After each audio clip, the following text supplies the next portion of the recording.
De même que tu as rencontré sur la route du Kellar une robe de petite fille volant au vent d'hiver, tu as croisé à Marseille la chemise que portait un être cher, aujourd'hui invisible à force d'éloignement. Elle allait son chemin sur le dos d'un homme, sans grâce particulière, mais tu l'as reconnue. Identique à celle qu'il portait un soir de novembre, chemise claire, aux manches longues, et qui, tout d'un coup, traversant la mer, s'est retrouvée sur le dos d'un inconnu, et t'a fait signe, te rappelant que rien ne disparaît aux yeux de qui sait regarder. Pas même une chemise. Ainsi, disait-elle, la chemise, je te parle la langue de la présence, et je suis davantage une lettre qu'un vêtement, crois-moi, une lettre de tissu, dont la force ne provient pas des mots qui la constituent, mais des lignes qui la zèbrent et des fils qui la tissent. D'ailleurs, sans hésitation, tu m'as reconnu tout de suite.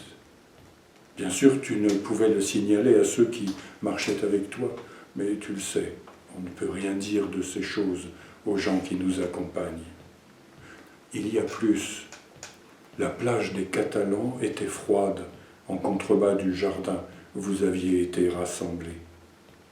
Le sable et l'eau et la ville autour.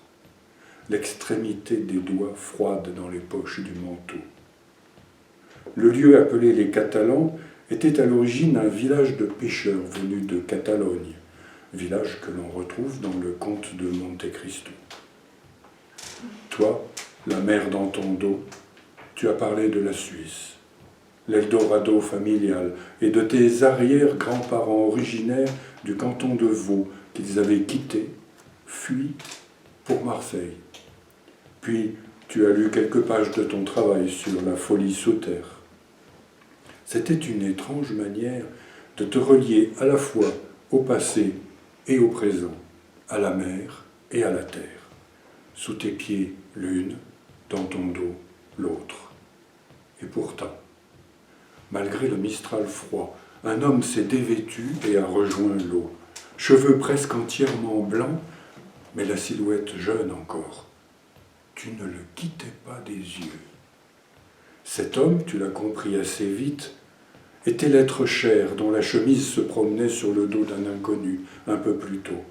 Comment avait-il fait pour être là si vite et sans que tu n'en saches rien? Tu n'as cessé de l'observer tandis qu'il revenait en courant vers ses vêtements et se séchait rapidement avant de se rhabiller. Et puis tu l'as vu remonter vers la corniche, enjamber la rambarde et traverser la rue. C'était stupéfiant. Il était là, tout près. Tu ne faisais rien pour le rejoindre.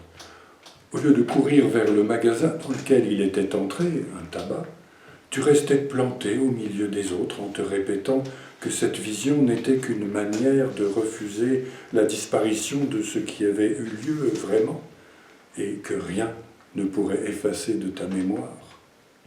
Cet homme jeune, aux cheveux blancs, un double du disparu. Et la vie et la soif et la faim, as-tu pensé, vont avec la poésie, en tout cas avec le vent de la mer. Ensuite, cet adjectif « vineuse » t'est revenu. Tu ne peux t'empêcher, en regardant avidement la mer bleue de Marseille, de penser à celle rouge et violente d'Homère. Ce bleu interdit est un appel à se noyer dans le vin, puis avec délicatesse essuyer son visage et ses mains au sortir de l'eau, avec la chemise blanche et douce du disparu. Enfin revenir à la raison, loin de la mer vineuse, près d'un fleuve, mer de Carthage où tu ne t'es pas noyé. Ici, la maison, raison de s'arrêter là, pour calmer la faim. Alors Carthage, parce que ça a été une découverte magique, être invité à Tunis pour parler de livres me permettait de rejoindre la Salammbô de Flaubert au métro Carthage. Ça c'est extraordinaire, puisque ce qu'ils appellent le métro n'est pas un métro à Tunis, mais c'est une sorte de petit train qui amène à Carthage et à la Goulette et tout ça.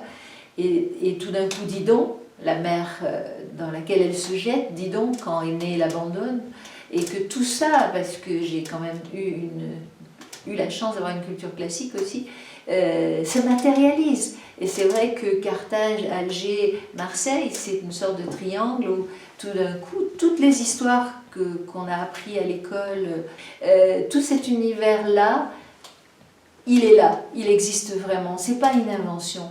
Et quand Homère parle de la mer vineuse, peu importe au fond pourquoi elle est vineuse, mais en tout cas, aujourd'hui, elle est sanglante. Ça, c'est quelque chose qui ne se voit pas à la surface, ni du texte, ni de la mer. Cette mer si douce, si bleue, si attirante, si désirable, elle est aussi la mer de la mort. Et c'est déjà tout dans ce qu'on nous a donné, et la ville et les parents, et voilà. Il n'y a pas le réel absolu dont parle Apollinaire, la poésie. C'est quand, pour moi, tout arrive à s'interpénétrer en quelque sorte. Et arriver à être entre Tunis, Alger, pourquoi pas Gênes aussi, que j'aime beaucoup, c'est naviguer dans la même culture. Les livres prennent corps.